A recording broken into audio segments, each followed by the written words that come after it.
The title of the session is Future Considerations from Early Stage Green Hydrogen Projects.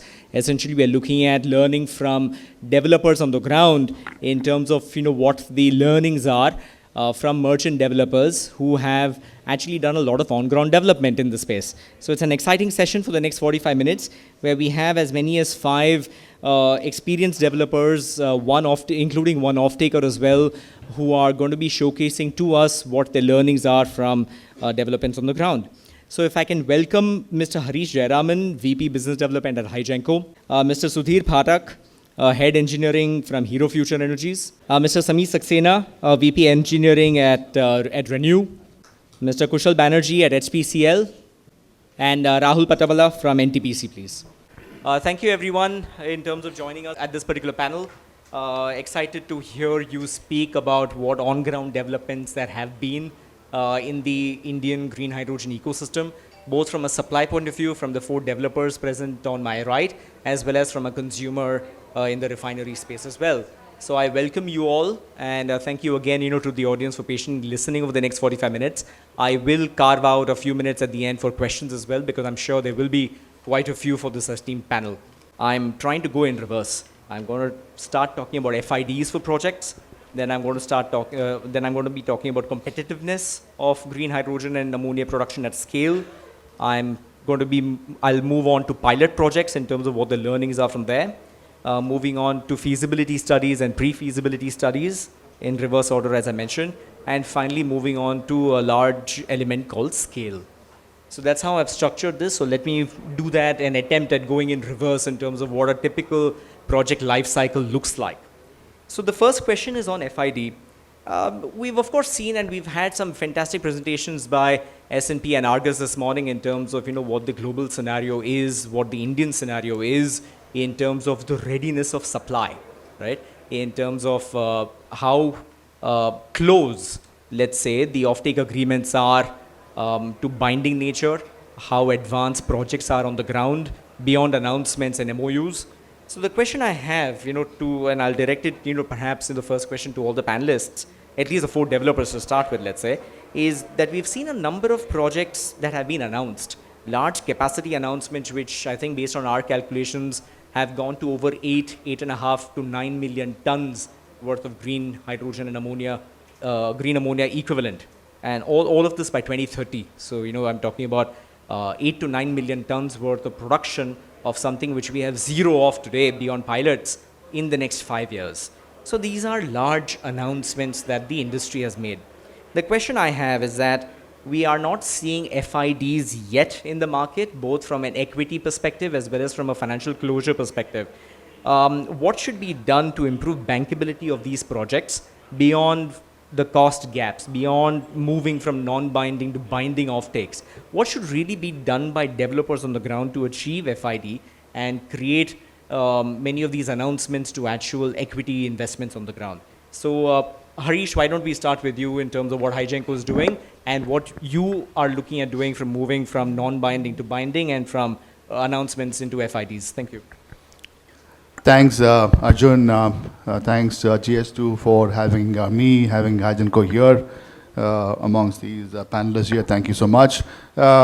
This is a very interesting question, right? So I think it's the number one question. Why are things slow? Why is FID taking more time? Why don't we see more binding offtake agreements, right? So the many factors which are actually causing this.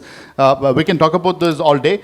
Maybe I'll hit upon 3 or 4 aspects which actually impacts FID and slow offtake. So let me, first of all, on the life cycle, right? So these are large-scale projects. You're talking about ammonia projects. These are like a million tons over. Takes about 5 years to develop these, right? So what is earlier thought about as 3 to 5 years, what we're seeing is actually taking us 5-8 years. So you have to be patient to hit those numbers, talking about 8 million tons by 2030. I think we're looking at probably a couple of years longer for us to get there, which also means that the customers will sign their binding offtake that much more later. That's one factor. And we know the market is subsidy driven. A lot of subsidies are happening across the globe. H2 Global is one who's here. Europe is giving lots of subsidies. Japan is doing it. Korea is doing it. But there's a gap between the subsidy given to the actual allocations we actually seeing on the ground. For example, H2 Global Auction 1, total award was only about 280,000 tons over 7 years, right? So for the $1 billion allocation given. But how do we get to these milestones of 8 million tons if subsidy is slightly smaller? Korea auction, which actually got award last year, CHPS 24, what was given was only about 300,000 tons. It's low. So we have to see these numbers go up. And how does it happen? By increasing the subsidies from all these countries. So then we're seeing substantial delays in infra. We saw it early today. Delays in storage at terminals in Europe, which is a huge demand pocket. Delays in cracking infrastructure. I think all these are causing doubts in the mind of the investors, doubts in the mind of the off-takers. Hence, you're seeing delays in reaching FIDs. Price economics, there's a gap between what we can produce at, what we can sell at, versus what the customer is willing to pay. I think we saw this all earlier this morning. Then you have ample challenges in supply chain, right? So availability of electrolyzers at the right time, right? So we were longer lead times in compressors, rectifiers, transformers. I think all these are causing a cumulative effect. Hence, we're seeing delays in FIDs, delays in offtake agreements happening out there. No, thank you, Harish. I think, pertinent points in terms of, what the on-ground challenges are, for the developer community overall. Sudhirji, would you agree to these points, and can you tell us a little about where Hero is in this spectrum? Sorry for my slight bad throat. It's almost recovered.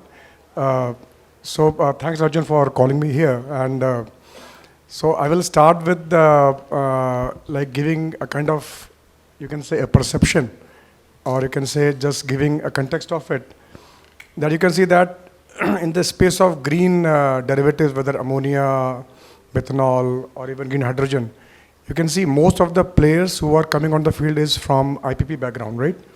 So, and not thermal IPP mostly, but mostly from renewable IPP.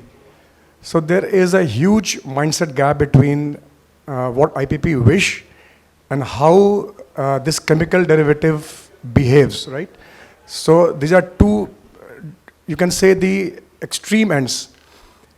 The patience level of IPPs is very less because they are used to developing RE plants in 1 year, 18 months, do it fast, and you can do it everything, and there's no risk because you are creating solar panels in a desert area. Even if the gust comes, there is some loss in your revenue, but not on the human or these population, right? And with the same mindset, what I believe, most of the IPPs went across, they are finding a great opportunity into this green molecule. And it is so easy what to do, just put hydrogen, take water, use a water source for ammonia, nitrogen humongous in the atmosphere, synthesize and make it. What is this? 1 + 1 = 2. That's it, right? So even I know the fact that many IPPs thought that they can, from today, if they conceive, I'm saying conceive, not FID, conceive in next 18 months, they can put great ammonia plant on the earth, right? So that was one of the things which I came to know.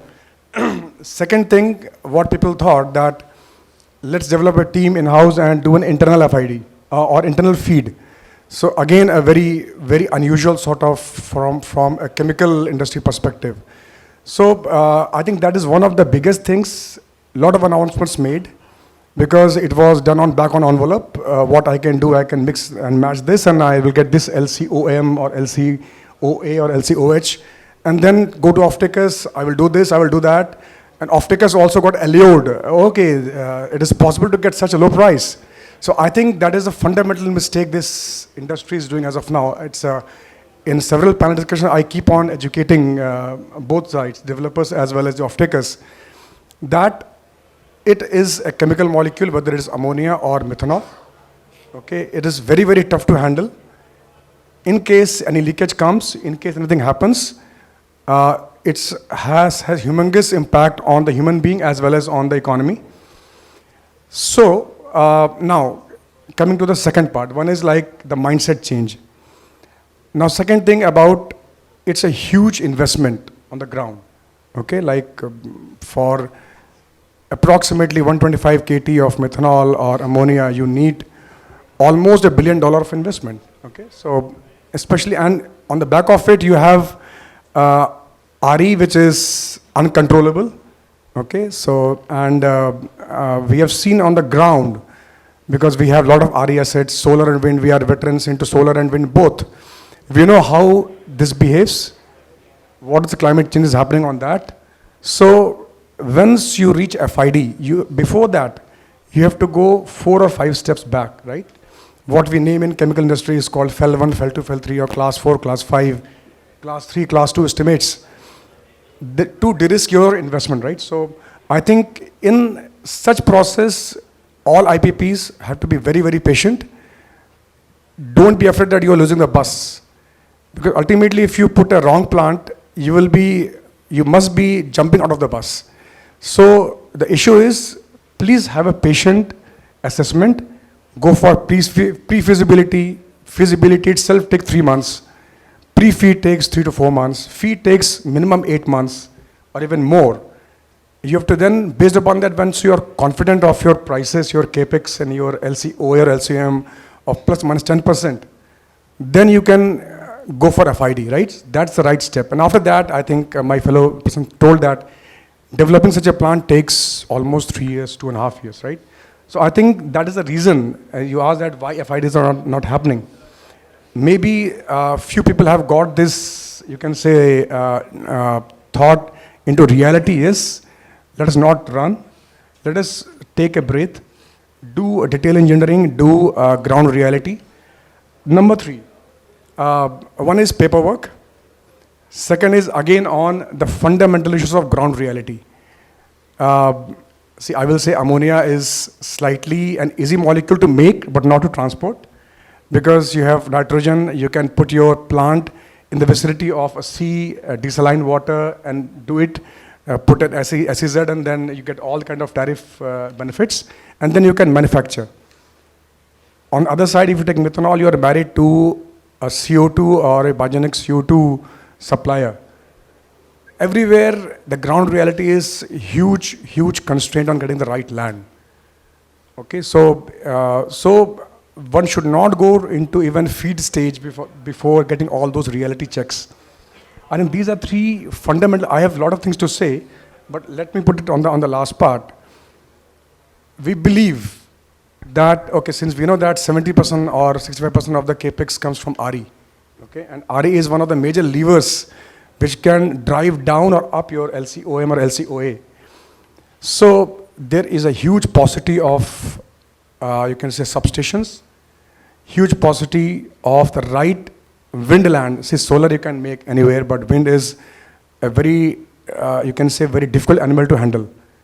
For getting the right wind land, which can provide you the CF above 35%, today, I'm saying on reality, let us not go, maybe few fellow people are having experience of wind. Getting the wind mast and getting generation and feeling I'm getting 38%, please have the check. So I think if you realize what is happening, ultimately you will survive in the post-operational market for these derivatives. I think these 4 points are there, which I feel has to be checkboxed before we move ahead. I think this is a very fundamental thing which I'm trying to say, convey from this podium. Thanks. No, thanks, Sudhirji. No, absolutely, a round of applause for him. Samirji, if I can ask you, Renew is that pure IPP that Sudhirji was talking about in terms of, having all eggs in one basket, if I may say, solar and wind and energy storage and 20 gigawatts of experience in that space at the moment, both operational pipeline as well as in the pipeline. The question I have is that when it comes to skill sets, do you agree with the statement that was made that pure IPPs, despite having a large contribution to the costs of LCOH, would pure renewable energy IPPs be the way to go, or would you see a good intermingling play, let's say, between, let's say, partnerships between renewable energy IPPs and, for example, refineries, or renewable energy IPPs and shipping companies, for instance, where there's collaboration on the production and the handling front, where multiple parts of the ecosystem or value chain, let's say, are linked together in a particular project? So do you see that partnership, and if that's the pathway to improve, let's say, handling of the commodity and even improve costs? Yeah, sure. Thank you, Arjun, and good to be here. Before I start, I would like to compliment my fellow colleague who just mentioned about, a very systematic approach which needs to be adopted, when you are talking about large projects, the kind of size and the investment we are talking about. So in Renew, at the outset, I just say that, in Renew, we are in the process of developing and have large ambition to build world-scale renewable plants, the green hydrogen, green ammonia, methanol plants. And we are very successful in getting it to a very mature stage. The major advantage which we see here is that, a large portfolio of renewable energy. And we see that, where the major portion of the investment comes from the renewable side, the green projects, they are the power guzzlers. And security of the power, availability of the power at the right profile, at the right combination, at the right price, can make things work much better as compared to, tying up with some other agencies and, asking for something, and at some point of time you get something which is not expected, right? So I see that, the success of the project highly rely on the integration between the renewables and the hydrogen plant which we talked about. Your prior question on the FID side, there have been many challenges people have been talking about. There has been, a lot of talk, lot of hype about developing green projects. But as the time is passing by, probably people are realizing that, it's not as easy as it was thought earlier. There have been several challenges. The export-oriented processes versus domestic project, they have their own challenges. If I touch upon the export-oriented projects, wherein there has been, lot of mandates coming in the European nations. They are trying to create the demand and also coming up with the, the sort of finance security in terms of subsidies and others. The challenges are still there, and they can be, there are many challenges, which are hard to manage because they are not in the control of the developers who are present in the Indian continent. Just for an example, if we talk about the infrastructure at the receiving end, there are tremendous challenges. The infrastructure is not there in place. You have very little control on development of those infrastructure. Completion of the entire value chain is very difficult. And then you see a challenge of getting the FID because there is a weaker link where you don't have any control. There are certain laws which are applicable there. There are change of laws which can make, things even worse for you. Bankability and the finance are, again, the major challenges when you talk about such big projects, right? Apart from that, I see the finance and the bankability become even bigger challenge because you are employing certain part of the plant which are still not proven to the extent as compared to very established industries. So apart from that, our industry is also facing a lot of competition from the low carbon products as well, right? I foresee that, there should be some sort of mandate, for keeping the certain portion of the entire, the low carbon product with a mix of the green product, so that the green product manufacturers get a sort of certainty that when they are competing with the low carbon products, at least there is a space for them. They should not hesitate in participating in those tenders. It is happening in some part of the globe, wherein, the low carbon products have been given certain preference over the green, and the green product manufacturers are taking a bit of back seat and or hesitant in participating in those. And so I see that there are certain challenges. People are trying to mitigate them. The tenders which are coming up, I think it is first of in kind. They have come up with certain clauses which are very difficult for developers to accept. And I think it's a way people are learning with time. S2 Global came up with the tender earlier. Now they have come up again. And we see that there has been a lot of change. I think there is a great learning on both the sides. And I think the process as it is evolving, with time people are learning and things will probably become better to, get towards the FID. Thank you, Samirji. I'm going to use a couple of things that you and Sudhirji mentioned to ask Kushalji from HPCL from a large refinery or large consumer's perspective, what your points of view are. on large-scale procurement, let's say, of green hydrogen for your refineries. So the two questions I have, sir, one is what are your learnings so far as a company in terms of how easy is it, how quick we are, how ready, let's say, the ecosystem is for supply into your refineries. And the second is a little, if you can throw a little color on your scale as well. HPCL Vizag, of course, has piloted a particular project at the moment for green hydrogen production at the refinery. What are your learnings from that particular pilot? So two questions, one on readiness of supply into your refineries, and the second is on what you've learned in the pilots. Thank you. Earlier, we used to have, I am from a fossil fuel company, we used to have a deliberation on this or this, fossil or green. Now deliberation is this and this. So that's a very big change what has happened in these companies, and now we talk about energy companies, not petroleum and oil refining and marketing companies. Yes, we have been very aggressive in this green business, and the alternate energy front has moved very fast in the last few years in the oil companies, especially HPCL. And this has not only been shown in green hydrogen area, we have also spread across in the e-mobility section, where we have set up more than 5,000 EV stations, battery swap stations, energy, along with the fossil fuel, what we are delivering from the stations. As regards green hydrogen is concerned, we are very aggressively doing, not only tying up with the players, we are also in-house doing huge R&D there. In fact, our Bangalore R&D is a green R&D, where entire power is green, and entire in-house requirement of hydrogen is green. We have a good big setup of electrolyzer development. We are working, we are the first company, oil company, to set up SOC electrolyzer. We have worked 108 hours operation and doing that pilot and monitoring what are the benefits in that, especially monitoring the stack operation, the dryness of the product, the purity of the product, the green hydrogen what we are making. And we were the first company to start green hydrogen plant in the refinery, that is what you mentioned about in Vizag, 370 tons plant, almost 40 to 45 kg per day, what we are doing. Yes, there are learnings there, and in fact, what we have seen here also in our R&D as well as that area, the pilots what we have done. In fact, basis all those, if you see the tenders what we have floated, in fact, HPCL also floated a tender for 5K TPA.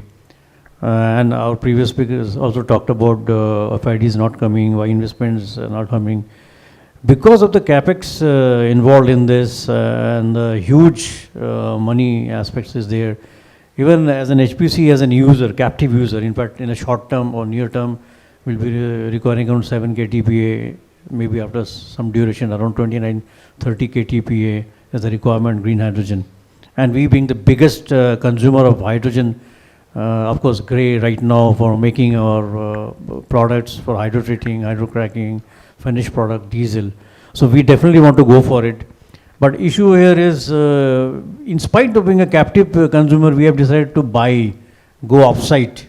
And that's the reason we are putting a tender, not going in-house and investing and going all across. We have seen many of the things happening. Similarly, outside India, we saw a few slides earlier also, how the procurement is happening from outside. And most of the refineries are also going off-site procuring this. Because there are a lot of issues when we're doing those pilots, when 370 tons is nothing, what we are doing. It's a 20 megawatt, a kilowatt electrolyzers, very small, 5 NMQ per hour electrolyzer is to see what we are doing. But actually when you go for this, there's a huge requirement of land, water, power, what we are seeing, what we are estimating. And especially if you talk about the 5 KTP or 10, 30 KTP, what I'm talking about, it's a huge requirement, and that is creating issues. And if you talk about electrolyzers, like the 10, 20, 50 kilowatt, it's just not feasible, not working out the economics. We have to go for huge scale-up electrolyzer at that front. So that's one thing what we realize while doing those pilots. And then cost, as earlier also was discussed, grey and green. There is almost a 1/3 is the cost of grey, if you talk about compare with green hydrogen. So there also the application of green. Suppose today we talk about blending PNG, pipe natural gas with green hydrogen. So is the consumer ready to accept that the added cost? We are telling we are giving you green hydrogen blended PNG. Is consumer ready to accept that? That's very important. So what we are thinking after doing these pilots, unless there is some mandate which is there, of course, it might be coming for the refining and the fertilizer sectors, maybe 2% of the hydrogen what we use has to be green or something like that. Unless there is some mandate, there is some guaranteed offtake agreements there for these user industries, primarily these user industries. There will be a difficulty in getting into this phase and investing in a huge capex, because production is not the only aspect when you think about hydrogen ecosystem.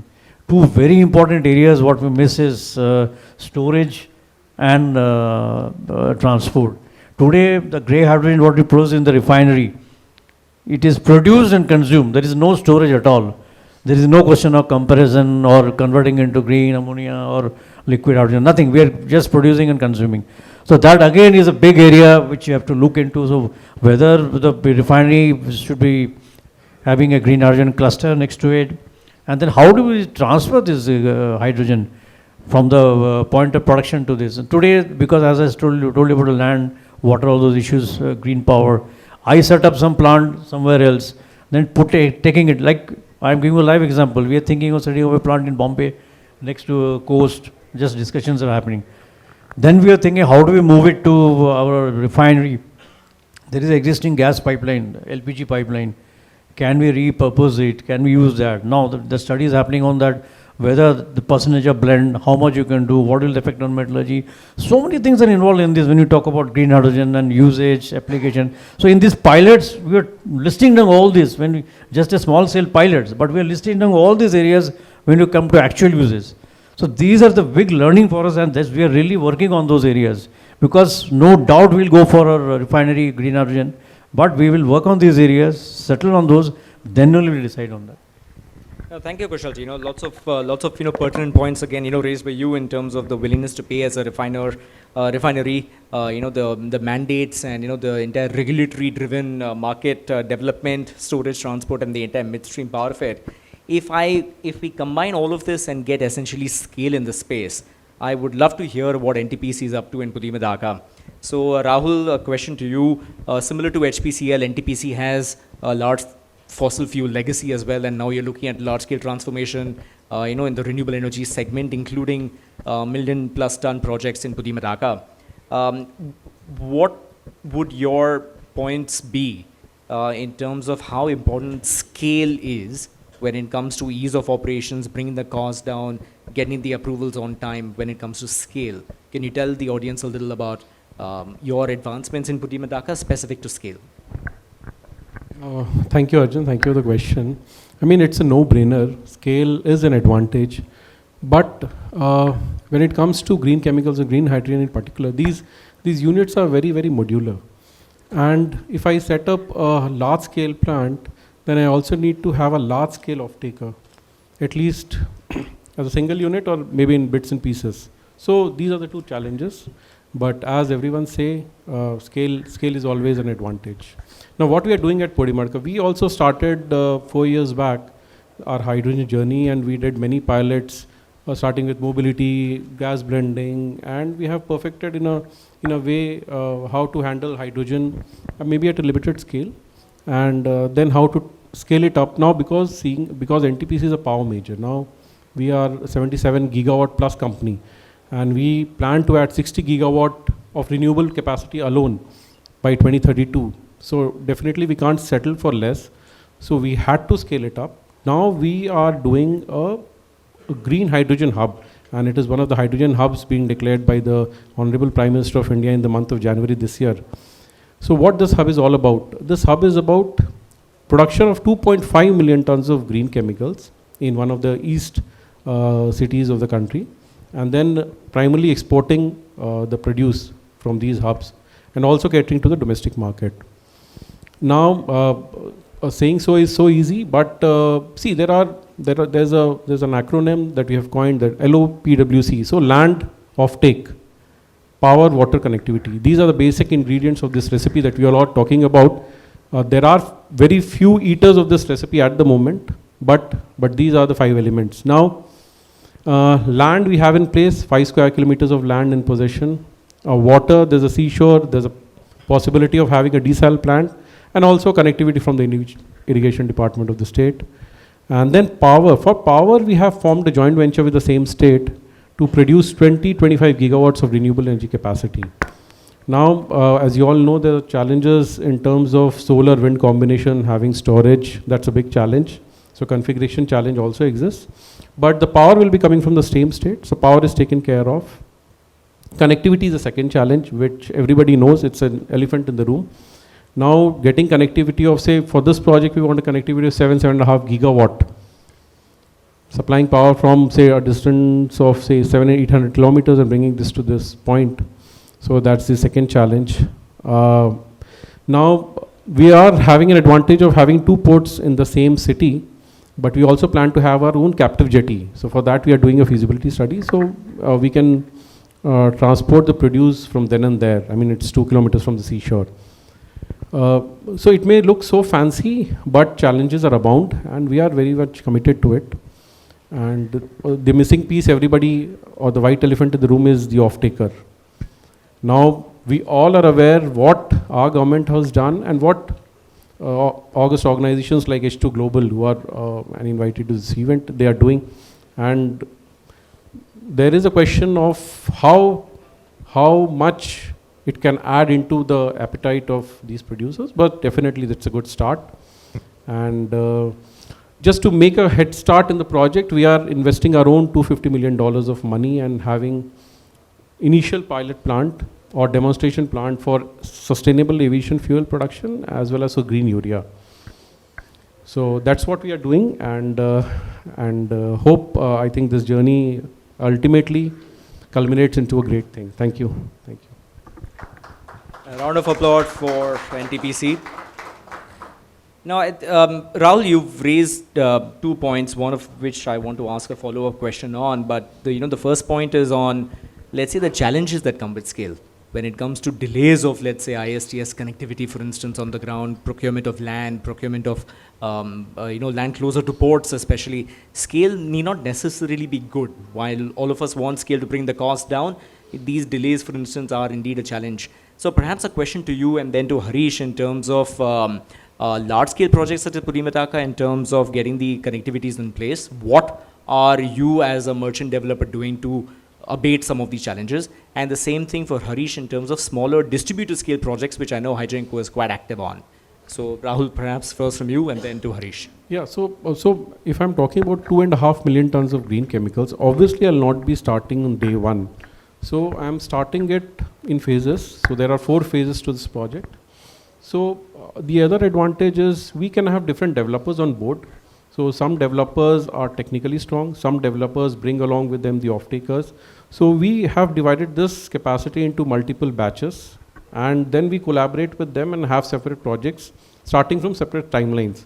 Now, as a hub developer, it's our responsibility to provide power, water, connectivity, everything that we're doing. But in terms of production and offtake, I think these are broken up in the pie is made smaller so that the developments can happen. We need not wait for the entire hub to come all in one go.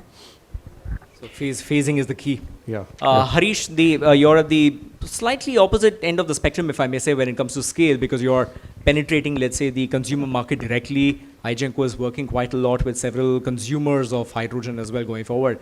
Where do you see the advantages for companies like yours when it comes to smaller distributed scale development? Yeah, on smaller CNI projects, the game is a bit different as to how we do it. So one is we are at the point of consumption, at the point of demand. So there challenges we have is what about land? Do we buy the land adjoin the site factory, or do we get the land inside the customer premises, right? So what about water? How do we source water? Do we source water from outside, or does the customer give it? And what about RE? Are we going to do RE off the grid, on grid? Are we doing solar, wind? I think all these are challenges to be addressed. In the case of offtake, yes, we want some scale. We want this to be modular. For example, at Jindal Stainless Steel, which we commissioned last year, March, 13 months in operations, right? So we replaced about 9% of their downstream demand for heat treatment, right? So there is scope to actually add more capacity over there. In the case of Sterlite Technologies, that plant is being commissioned this month in the state of Maharashtra at Aurangabad. There we are almost replacing 70-80% of their green hydrogen demand, right, in day one. So, and then in both these plants, we also have inbuilt some amount of merchant capacity. What does that mean, right? Besides supplying to the customer today, I also want to have a chance to also supply to other customers in the vicinity, in the industrial cluster, right? So, which means we over-design our plant, we allow some merchant capacity, and we find ways to also supplying merchant hydrogen to customers within the anchor customer. So these are various ways for us to actually build scale, but key is to do it step by step. Key is to go modular. Key is to also understand what the customer wants, what is the supply requirement, what are the pain points, how today the customer is actually sourcing the hydrogen. The customer today in Maharashtra, what we learned is they source hydrogen from 3 sources today, from SMR, from electrolysis, also from trolleys. So we have to understand how they source it, what is the current cost of hydrogen, what are the pain points, and then as a developer, how do we come and address those pain points. So that's what we do. Yeah, thanks, Harish. It's also commendable, perhaps a follow-up question to you as well. Hygenco is also working quite in a very attractive way in value-added segments. For example, methanol, for instance, I know for a fact NTPC is looking at methanol, but Hygenco is looking at green steel, optic fiber, glass manufacturing, in terms of deploying hydrogen at scale in these segments. Are these more ready versus the refineries and the fertilizer segments, which are currently the largest consumers of hydrogen, or are these niche segments too niche to talk about when it comes to scaling it up? I mean, if you're talking about India, I think the best use case, I would say, is refinery. And this is where big tenders are happening. The ones for IOCL, BPCL closed in the last couple of months, waiting for the price discovery to happen. We're having a huge tender for green ammonia. It's almost about 724 KTPA, which is in progress. But some of these other sectors like green steel, optical fibers, glass manufacturing, right? So specialty chemicals, all these are niche areas. Here, we need to understand use cases which is making sense to the customer from day one. These are commercial industrial customers. They want to see commercial viable day one. So we have to come up with those use cases where it's making sense for the customer day one. So yeah, we are finding such use cases in green steel. In Jindal Stainless Steel, of course, the demand is more downstream for them in heat treatment, unlinked process, and this is where we supply them green hydrogen. But we hope over time they'll also scale up more the downstream consumption of green hydrogen, but also take it upstream into their blast furnace, the DRI over time. This may take time. So yeah, so the multiple use cases, but you have to sit down, understand where the customer comes from, what is the current cost of procuring hydrogen, what's the average cost, and then you come up with your business case. But in this space, in our space, business case has to be viable from day one. Otherwise, it's very hard to sign these offtake agreements. The ones we have for both JSL and Sterlite, these are commercial plans. These are 20-year long-term book contracts, and these obviously have to be viable from day one. So, which is what we do. No, thank you.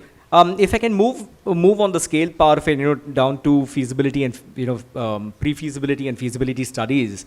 We know for a fact that Hero and Renew both have undertaken feasibility studies at the moment for different export-oriented plants for green ammonia, low-carbon methanol as well.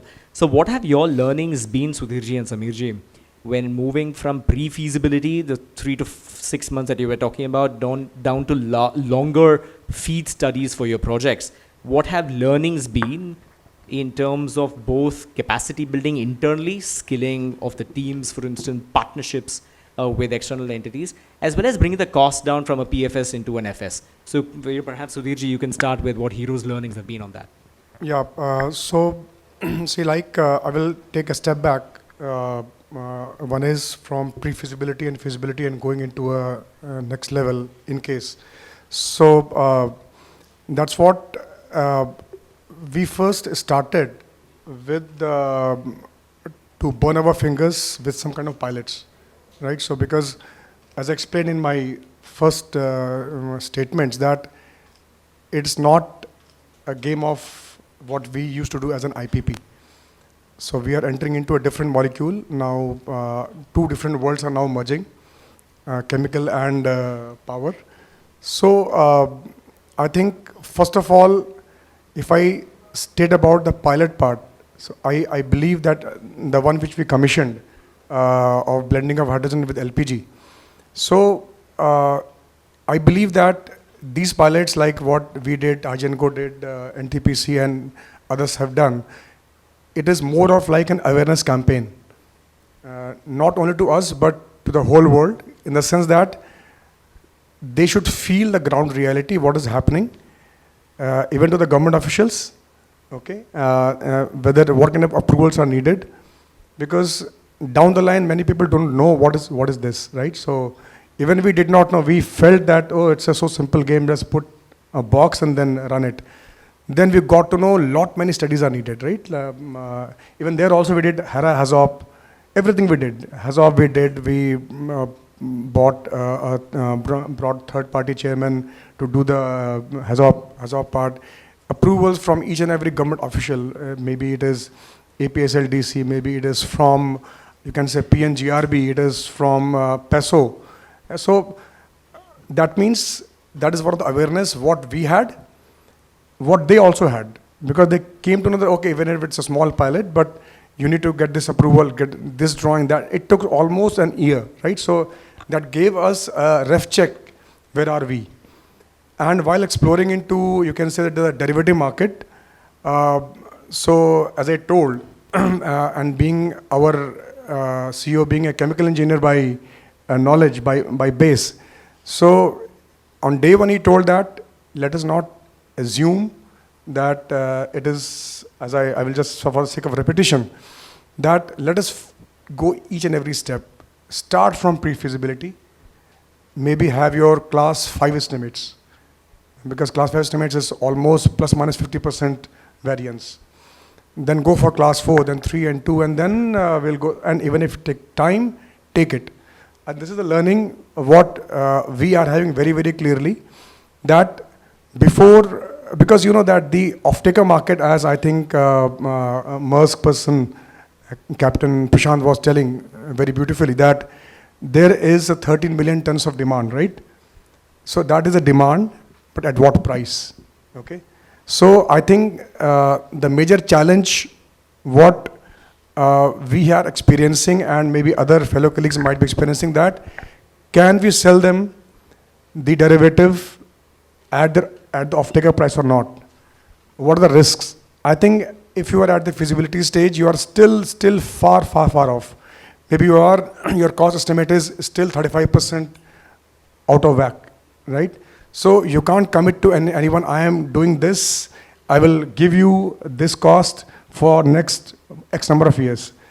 I think this is a great learning, what maybe me and maybe my colleague from Renew and others may be having, that I think the learning is try to put more and more stakes on ground, okay, even at the feasibility stage, because going to a feed stage is a big buck. You have to spend almost 12 to 15 $billion, and you don't know whether FID will go through or not. So that is a sunk money which can happen. So from that perspective, going for such a big buck, do whatever it takes. Go on the ground, check it, even do the geotechnical, whether my land is marshy or not. Check, are you really going to get the RE power what you desired for? Because we all know that by 2028, all the good substations for RE have gone totally out. So are you going to really get it? If you get it at all, are you getting the right place where you get able to generate? Do a right kind of modeling, because I think that is the best essence or the most critical part. Because yeah, we people are quite used to doing quite a lot of RTC bids. We have won so many, both of us. So to an extent, we are confident, but now we are handling with something else. We're handling with some chemical plants where even if you take a SECI bid, which says, okay, you can go, your compliance is 75%, okay? There is no per minute or per block compliance as of now in the SECI or NTPC bids. Here you are dealing with sensitive electrolyzers, sensitive synthesis loops, which even the licensors don't know the experience of that, right? So typically the chemical industries, I know that all the big players, all the licensors, they are used to running the plant like this, steady state. But now the time has come when, in case you are infusing RE power into it, they have to go like this. So still they have invented, they've innovated, but they haven't run it. So they themselves are not very sure about it. So that is also a risk. So I think these risks we are chalking down, we are putting it on the checkbox, and that is based upon that, baking it in, and then moving ahead. That's thought process. No, thank you, Sudhirji. Samirji, if I can ask you a slightly deviating question, because I'm mindful of time as well, on the same pre-feasibility to feasibility, the journey from a PFS to an FS, in terms of where India stands versus other countries, for example, in the MENA region, which I know Renew has evaluated as well, where do you think we stand? If you can give us a quick 30-second answer. 20 seconds will be too short. Anyway, so I think I will just start with a caution note that whenever we make a commitment and that commitment is not on certain, a strong foundation, it can be disastrous for the organization and the industry as well, right? When we hear from, in certain tenders that, a project has to be executed in a certain timeline, and we jump and say, yes, it can be done. I'm telling you, it can lead to a lot of issue. It can set up wrong precedences, and going forward, it could put a lot of challenges. So if we have to execute a project, there has to be a strategy in place. Right from the start, we have to get into very fine details. We are doing this green project first time. It is a globally first time. And there are a lot of intricacies which probably have not been experienced in past because of the provenness of the technology. The same thing has been repeated a number of times, the different kind of challenges we are facing here. When you talk about PFS, it is like, the making the building block, you are bringing all the pieces, small pieces. You talk about the land, the suitability of the land, where it should be located, how far it is from the port, whether you get the water, whether water quality is adequate enough for you to run the plant, or what kind of additional facilities you need to put in. Apart from that, there are so many regulatory approvals which you need to have for these projects, which are still evolving. Green projects have got EC waivers, but still, there are CBC have certain guidelines where you have to maintain, a few things which are sometimes very, very critical, because here you don't have a freedom of taking land anywhere.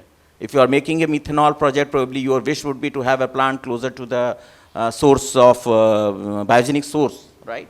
So there are so many constraints. So a best practice would be, to go step by step, get confidence in everything, from PFS to FS, you have to really get into those fine details. You have to look for the technologies, which are compatible with the renewable energy, where there is so much of variation, right? You talk about electrolyzer, they are new. Nobody has tested them for for several years. Yeah, there are still a lot of open ends which are not proven. Right, so every piece of the equipment in a renewable, in a green project has to be looked into very carefully.